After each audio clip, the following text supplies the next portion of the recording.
प्रिय विद्यार्थियों, ऑनलाइन कक्षा में एक बार फिर से आपका स्वागत है।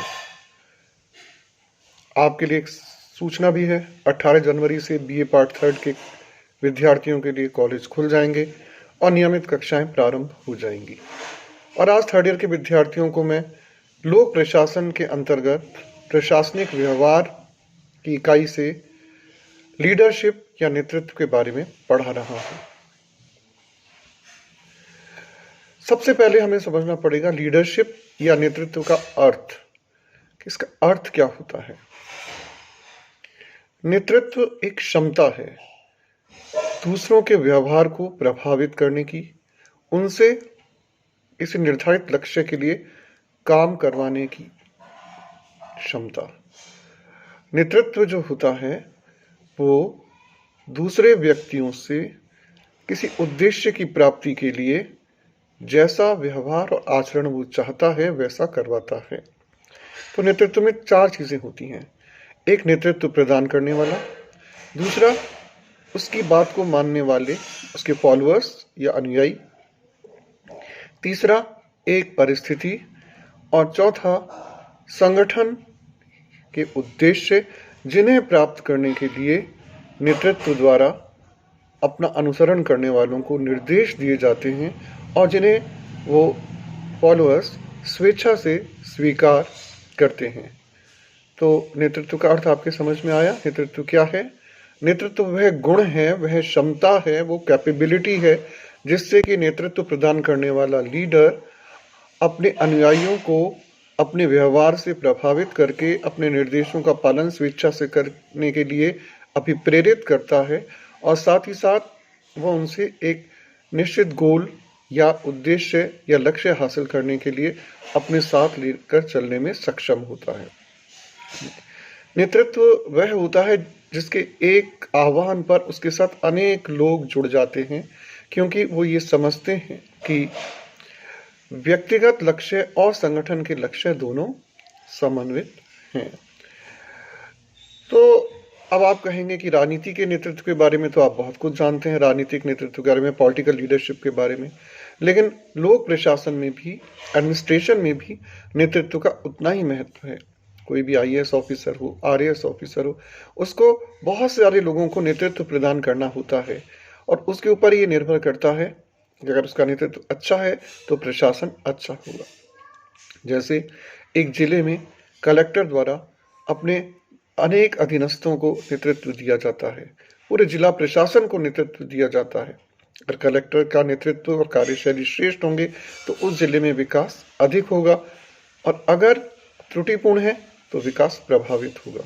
इसी तरह से खंड स्तर पर, तहसील स्तर पर, ब्लॉक लेवल पर जो एसडीएम है वह पूरे ब्लॉक को नेतृत्व प्रदान करता है। तो प्रशासन में भी नेतृत्व उतना ही महत्वपूर्ण है। दरअसल नेतृत्व हर क्षेत्र में होता है, चाहे वो धर्म हो, चाहे वो खेल हो, चाहे वो कोई भी क्षेत्र हो। तो प्रशासन में भी नेतृत्व का बहुत महत्व है और नेतृत्व का अर्थ है लोगों के आचरण को, व्यवहार को प्रभावित करने की क्षमता। राजनीतिक नेतृत्व का उदाहरण भी आप जानते हैं, महात्मा गांधी के एक आह्वान पर लाखों लोग आंदोलन में शामिल हो जाते थे। भारत छोड़ो आंदोलन हो, चाहे असहयोग आंदोलन हो। तो नेतृत्व के प्रति जनता में विश्वास होता है, अनुयायियों में विश्वास होता है और फॉलोअर्स ये मानते हैं कि जो उन्हें नेतृत्व प्रदान कर रहा है लीडर, वो उनसे जो उद्देश्य प्राप्त करवाना चाहता है, जो गोल्स अचीव करना चाहता है, वो बहुत ही महत्वपूर्ण है और सबके हित में है। ये तो मैंने आपको थोड़ा सा नेतृत्व का अर्थ बताया। अब मैं आपको बताना चाहूँगा नेतृत्व के कुछ प्रकारों के बारे में जिनकी विद्वानों ने चर्चा की है। पहला प्रकार होता है करिश्माई या जन्मजात नेतृत्व। एक विचारधारा ऐसी है जो ये मानती है कि नेतृत्व के गुण व्यक्ति में जन्म से ही होते हैं, प्राकृतिक ही होते हैं। कुछ लोग ही ऐसे होते हैं कि उनमें कुछ ऐसी क्वालिटीज होती हैं कि वो लीडर बन जाते हैं। इस विचारधारा के जो समर्थक हैं वो यह मानते हैं कि कुछ बॉर्न क्वालिटीज होती हैं, कुछ जन्मजात गुण होते हैं जो कि किसी व्यक्ति को नेता बनाते हैं, लीडर बनाते हैं। उसमें नेतृत्व की क्षमता को वो लोग, ऐसे विचारक, प्राकृतिक मानते हैं, नैसर्गिक मानते हैं। और ये विचारधारा ये भी मानती है कि जो नेतृत्व के क्वालिटी है वो ट्रेनिंग से प्राप्त नहीं होती है, वो इनबॉर्न होती है। और ऐसे जो इनबॉर्न नेता होते हैं वो करिश्मावादी नेतृत्व प्रदान करते हैं। उनके व्यक्तित्व से, उनके पर्सनैलिटी से, उनकी भाषण कला से, उनके व्यक्तित्व से लोग इतना प्रभावित होते हैं कि वो उनकी बात को मानते हैं और अपने लीडर के पीछे पीछे हो लेते हैं, उसके साथ हो लेते हैं और उन उद्देश्यों की प्राप्ति के लिए भरपूर प्रयास करते हैं जिनके लिए कि नेतृत्व उन्हें आदेश या निर्देश देता है। लेकिन एक दूसरी विचारधारा है और वो है परिस्थितिजन्य नेतृत्व की विचारधारा, जिसे कहते हैं सिचुएशनल जो आइडियोलॉजी है, सिचुएशनल लीडरशिप की बात जो करती है वो ये मानती है कि ऐसा नहीं है कि नेतृत्व हमेशा जन्मजात ही हो और उसे ट्रेनिंग से प्राप्त नहीं किया जा सकता हो। कई बार परिस्थिति ऐसी होती है कि अचानक कोई व्यक्ति एक नेता के रूप में, एक लीडर के रूप में उभर के नेतृत्व प्रदान करता है और उन परिस्थितियों को अच्छे से संभाल लेता है तो बहुत सारे उसके फॉलोअर्स बन जाते हैं और वो नेतृत्व प्रदान करने में सक्षम होता है। तो ये परिस्थितिजन्य नेतृत्व की बात है और ये विचारधारा मानती है कि नेतृत्व के गुणों को ट्रेनिंग से भी सीखा जा सकता है, प्रशिक्षण से भी सीखा जा सकता है, विकसित भी किया जा सकता है। ऐसा नहीं है कि हमेशा ये इनबॉर्न ही हो, इन्हें प्रशिक्षण के माध्यम से भी प्राप्त किया जा सकता है। जैसा होता है कि जिन विद्यार्थियों का और जिन युवाओं का आईएएस की परीक्षा में चयन होता है तो फिर उन्हें ट्रेनिंग दी जाती है ताकि उनके अंदर लीडरशिप की क्वालिटीज़ भी डेवलप हो सकें और प्रशासन की और बारीकियां भी वो समझ सकें। और तीसरा जो नेतृत्व की विचारधारा है वह है ग्रुप लीडरशिप अर्थात समूह नेतृत्व। कई बार ऐसा भी होता है कि किसी समूह में कोई व्यक्ति नेता बन के उभर आता है क्योंकि वो समूह के नॉर्म्स को, मूल्यों को बहुत अच्छी तरह से समझता है, फॉलो करता है और जो संगठन के उद्देश्य हैं उन्हें प्राप्त करने के लिए वो प्रयासरत रहता है। तो ये तो नेतृत्व के विभिन्न प्रकार हुए जो अलग अलग विद्वानों ने, अलग अलग विचारधाराओं ने बताए हैं। अब इस लेक्चर के अंदर मैं आपको जो अंतिम बात बता रहा हूँ वो है कि एक अच्छे नेतृत्व में क्या क्या गुण होने चाहिए। नेतृत्व के गुण, लीडरशिप के गुण, लीडर में क्या क्या क्वालिटीज होनी चाहिए। तो सबसे पहली जो क्वालिटी या गुण लीडर में होना अपरिहार्य है वो है कि वो नेतृत्व प्रदान करे स्वयं का उदाहरण देकर। सिर्फ बातें कर कर या आदेश देकर वो अगर नेतृत्व प्रदान करना चाहेगा तो वो नेतृत्व कभी सफल नहीं होगा। लोग उसकी बातों पे विश्वास नहीं करेंगे, उन्हें फॉलो भी नहीं करेंगे। फॉलो कब करेंगे? जब वो पहले स्वयं उस कार्य को करके दिखाए, उस बात को करके दिखाए।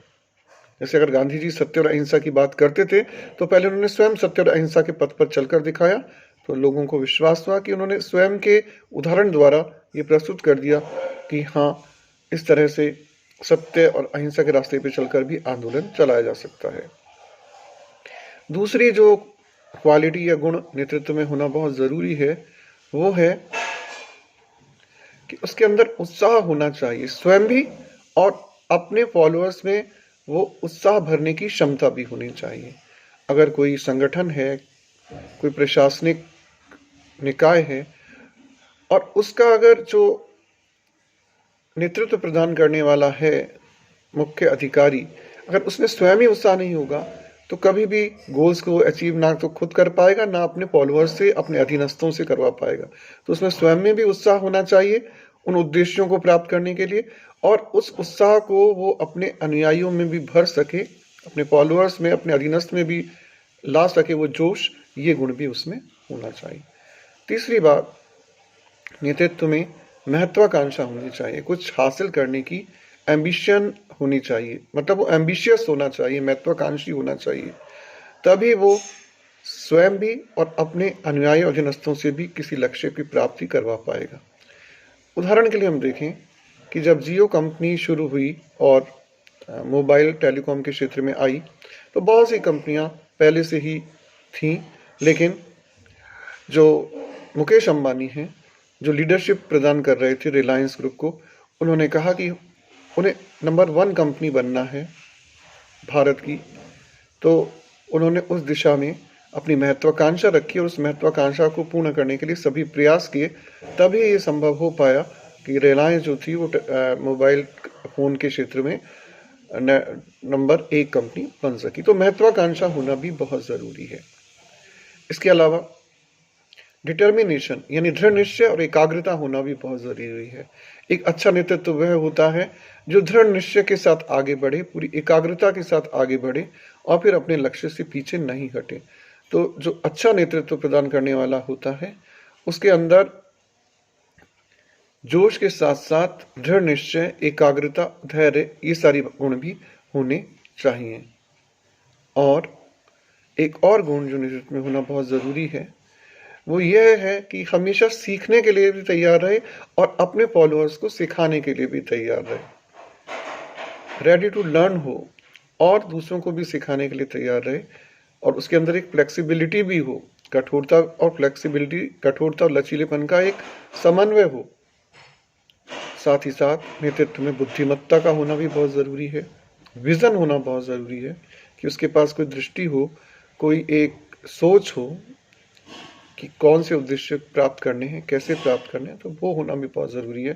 संवेदनशीलता का होना भी बहुत ज़रूरी है। और जो अंतिम गुण मेरे हिसाब से यूँ तो बहुत सारे गुण हो सकते हैं, लेकिन प्रमुख गुणों में नेतृत्व में जो एक और गुण अंतिम जो मैं आपको बता रहा हूँ होना बहुत ज़रूरी है, वो है अपने निर्णयों को लेने की क्षमता, यानी डिसीजन मेकिंग पावर। अगर डिसीजन मेकिंग पावर होगी, निर्णय लेने की क्षमता होगी, तभी कोई नेतृत्व सफल हो सकेगा। यानी विज़न के साथ साथ, दृष्टिकोण के साथ साथ उसके पास निर्णय की क्षमता भी होनी चाहिए। ना केवल निर्णय लेने की क्षमता, बल्कि उन निर्णयों को लागू करने की दृढ़ता भी उसमें होनी चाहिए। तो ये भी एक नेतृत्व का बहुत ही ज़रूरी गुण है। साथ ही साथ जो नेतृत्व प्रदान कर रहा है, उसके और उसके फॉलोअर्स के बीच, चाहे वो राजनीति के क्षेत्र में हो, चाहे वो प्रशासन के क्षेत्र में हो या किसी भी क्षेत्र में हो, एक बॉन्डिंग होनी चाहिए। उसके प्रति एक विश्वास होना चाहिए फॉलोअर्स में लीडर के प्रति, तभी कोई नेतृत्व सफल हो सकता है। और ये कब होगा? जबकि जो नेतृत्व प्रदान करने वाला है, उसकी कथनी और करनी में कोई अंतर नहीं होगा, तो लोगों में वो विश्वास स्वतः ही जागृत हो जाएगा। तो एक इस प्रकार हम देखते हैं कि नेतृत्व में बहुत सारे गुणों का होना ज़रूरी है और एक सफल नेतृत्व ही प्रशासन में अपने लक्ष्यों को प्राप्त करने में सक्षम हो सकता है और अपने अधीनस्थों और फॉलोअर्स से अपने आदेशों का स्वेच्छा से पालन करके दी हुई परिस्थिति में अपने गोल्स अचीव करने में कामयाब हो सकता है। इसके साथ ही हम आज के लेक्चर को यहीं विराम देते हैं। फिर मिलेंगे अगले लेक्चर में। धन्यवाद।